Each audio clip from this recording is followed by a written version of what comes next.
Què passa?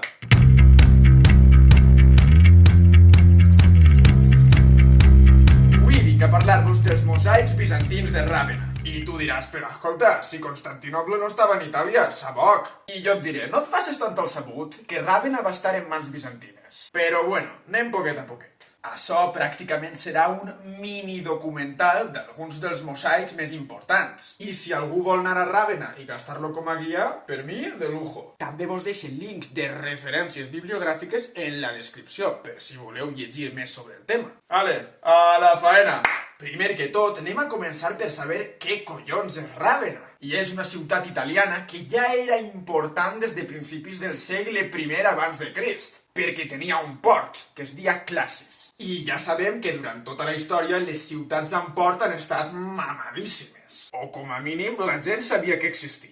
En este cas, durant l'Imperi Romà era un port important per a que embarcara la flota imperial romana. Alerta en això. Segles després de tot això, en els pobles bàrbars cansats del supremacisme romà i atacant a l'imperi, li van donar per salvar els romans. I com Roma ja no era segura, van passar en un principi la capital a Mediolanum, a Milà, i finalment, des de principis del segle V fins al 476, a finals de l'imperi romà d'Occident, la capital va ser nada más i nada menos que Ràvenna, per la seva posició estratègica i perquè era més fàcil de defendre que Roma. Tot això veu compte perquè vegeu que un poblutxo de 100 habitants no era. Ara, si vosaltres viviu en un poble de 100 habitants, no us ofengueu, per favor. Si al final, això són els millors. En fi, ja hem vist que era una ciutat en història. I ojo, cuidao, perquè després de que Odoacre es convertisca en el jefazo d'Itàlia, carregant-se l'últim emperador romà d'Occident, vindrà Teodoric en el 493, enviat per l'emperador d'Orient Zenó,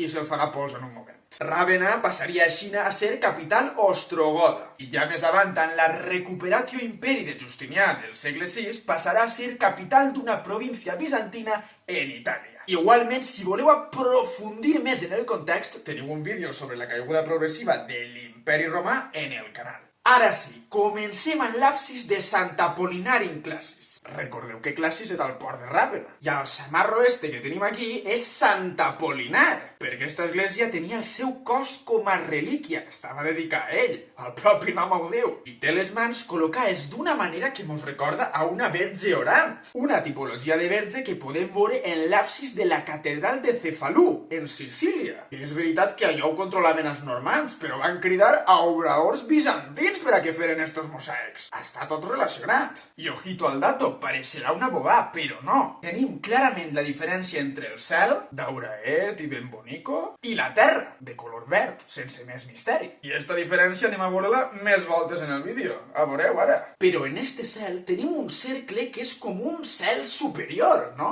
Un cel on està la creu, en la cara de Crist enmig. I important també, apareixen les lletres alfa i omega, la primera i la última de l'alfabet grec, que envia clarament el missatge de que Déu és el principi i el final de totes les coses. I no se hable más. Qui dia que els missatges subliminals només eren cosa de la propaganda de la tele? Però és que no podem quedar-nos aquí. El mosaic en el seu conjunt simbolitza la transfiguració de Crist, que és el moment en el que es va endur a 3 apòstols a la muntanya per resar amb ells. I l'animal que representa els apòstols són les ovelletes, les que tenim ahí rodant-lo. Simbolitzen a Pere, Joan i Santiago. I mentre resava, el tio es va posar a brillar com si fos una barreta d'estes fluorescents que et donen a les discomòbils quan tens 15 anys. I de la nada van eixir 2 profetes, Moisès i Elies, i es van posar a xerrar amb ell, que són els 2 samarros eixos que estan flotant per l'aire. I en eixe moment es va sentir també una veu que venia del cel. I qui tenia que ser sinó? El que faltava. Ahí dalt teniu la maneta de Déu, simbolitzant que també va participar en l'escena el xic, no li llevem protagonisme.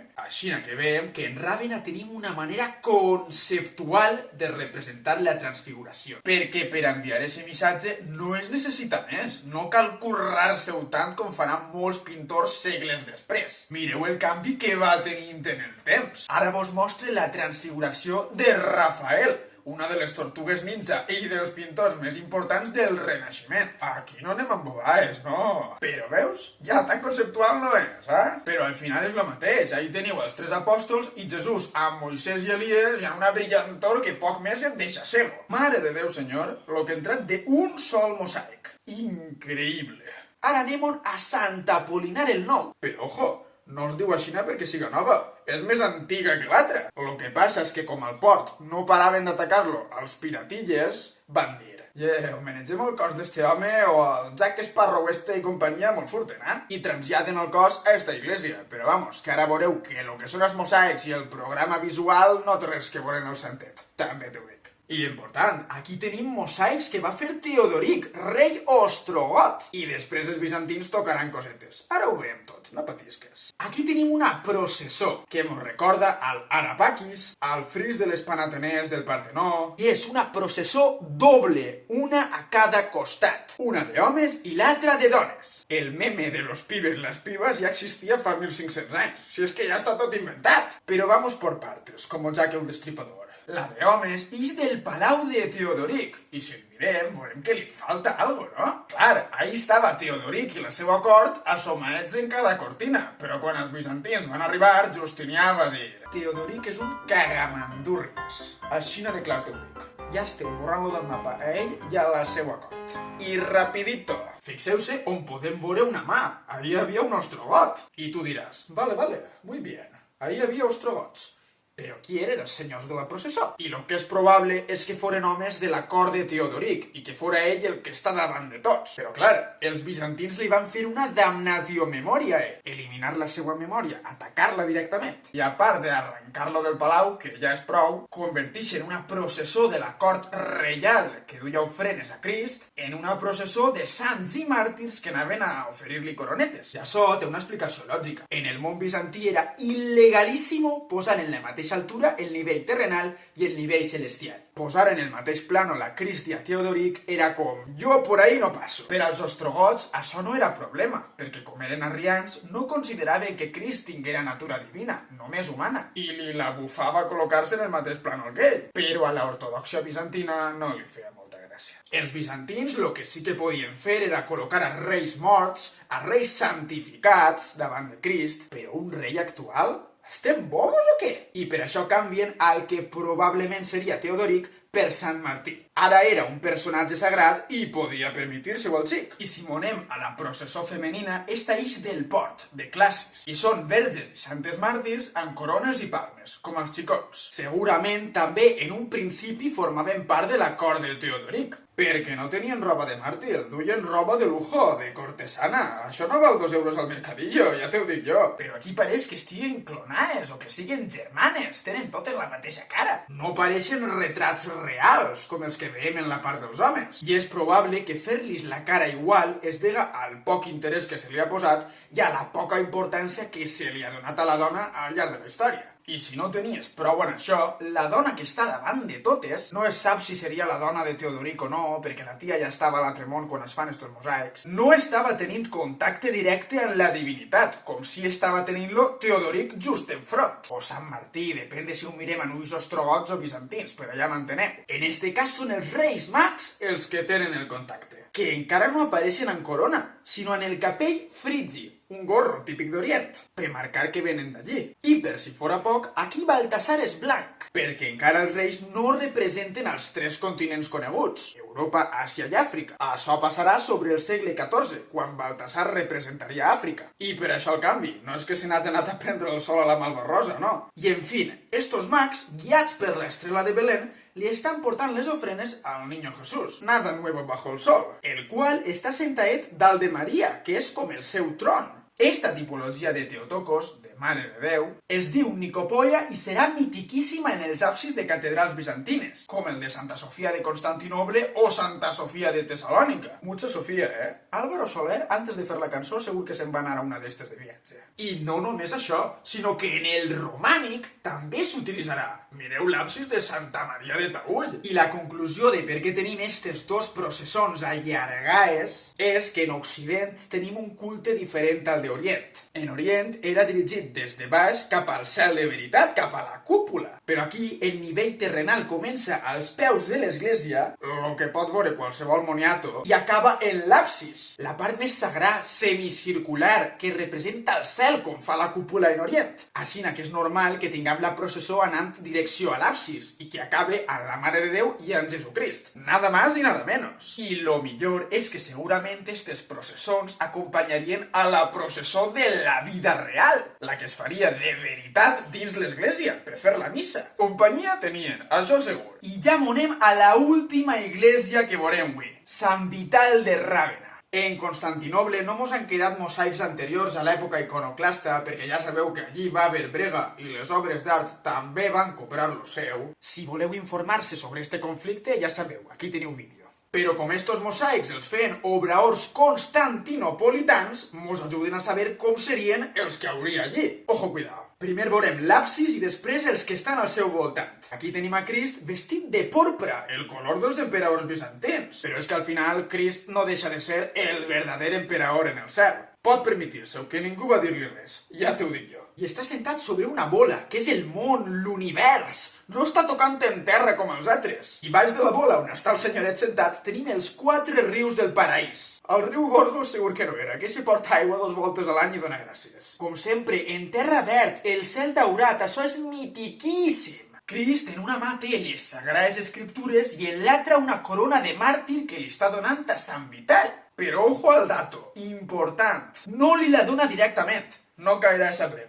Té un àngel sempre com a intermediari. I a l'altre costat tenim a Ecclesio, el bisbe que va manar construir esta església, oferint-li a Crist la mateixa. Però altra volta, en un àngel per mig. Collons! El coneixement no fa nosa, però els àngels sí, La mare que els ha parit. I una cosa vaig a dir-vos, és veritat que hi ha 2 mosaics just baix de l'absis, però anem a deixar-los pel final perquè ens donaran pas a bones reflexions, vale?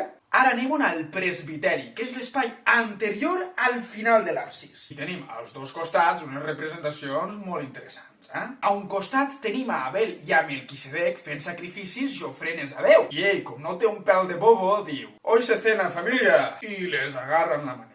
I fora d'este semicercle on està esta escena tenim a Moisès pujant al Sinaí i llevant-se les sandàlies. I tu diràs «No, home, no, Moisès, ¿dónde te sentaste? Que te rebentaràs els peus, fill meu, un poquet de cabet». Però no és que Moisès siga masoca, sinó que Déu li havia dit que això era terra sagrada i que sabat és fora. Li va donar una bona lecció d'humilitat. Però i eixes flamerades que n'hi ha ahí, això què és? És el foc que va aparèixer en un esbarzer quan va baixar Déu a xerrar amb ell. Ahir han cremat tota la muntanya, però ja vos conto el que hi ha en la Bíblia. I enfront d'això tenim la visita dels 3 àngels, que sempre s'han considerat com la Trinitat, a la casa d'Abraham i Sara, per a dir-los que anaven a tindre un fill, que serà Isaac. I just a la dreta tenim l'escena del sacrifici d'Isaac. Déu volia posar a Abraham a prova i veure si seria capaç de sacrificar el seu propi fill per ell. Volia saber si Abraham era un real, un fan dels de tota la vida. I veiem a Abraham a punt de matar el seu fill i la mà del nostre senyor parant-lo i dient-li tu, animal, on vas? Que era conya, home!